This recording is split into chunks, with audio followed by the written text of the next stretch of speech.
Dans les pages du magazine Closer, Émilie Cardré, la belle-mère de Leslie Hurlbecq, disparue avec son compagnon depuis le 26 novembre dernier, a partagé quelques confidences sur sa belle-fille. Concernant la mystérieuse disparition de Leslie et Kevin, cette dernière s'était penchée sur ce qui a pu leur arriver dans la soirée du 25 novembre, à Prague dans les Deux-Sèvres. À ses yeux, un seul scénario est plausible, celui que les deux jeunes ont été enlevés contre leur gré. En effet, dans les colonnes de nos confrères, les parents de la jeune peintre en bâtiment en ont profité pour passer un appel aux personnes ayant enlevé le jeune couple. Rendez-nous Leslie. Il n'y a aucune raison que vous la gardiez, ont-ils rapidement fait savoir. Un premier cri du cœur qui indique donc que ces derniers espèrent que les deux jeunes soient encore en vie.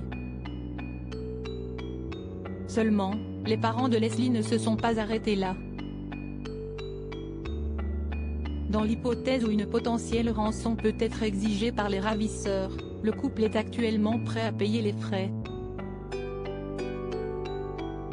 S'il faut demander quelque chose, demandez-le, mais rendez-nous Leslie, ont-ils ensuite fait savoir, désespérés. Les confidences des parents des disparus au cours d'une récente entrevue accordée à France Bleu, le vendredi 6 janvier, les parents de Kevin et Leslie avaient partagé leurs inquiétudes quant à cette troublante disparition. Fatigués par le manque de rebondissement dans cette affaire, ces derniers avaient fait savoir quelle était leur priorité, retrouver leurs enfants respectifs, sains et saufs. Rendez-nous nos enfants, s'il vous plaît.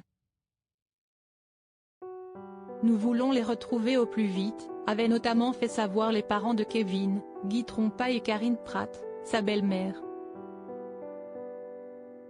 Une même entrevue durant laquelle Patrick Hurlbecq et Émilie Cardré, le père et la belle-mère de Leslie, avaient également fait quelques déclarations. On n'est pas enquêteur, on ne peut pas réellement savoir, mais en tout cas, on est quasiment persuadé maintenant que tout part de cette soirée et le fait qu'il y ait cette somme d'argent, ça rapproche nos idées du crime qui serait plutôt vénal.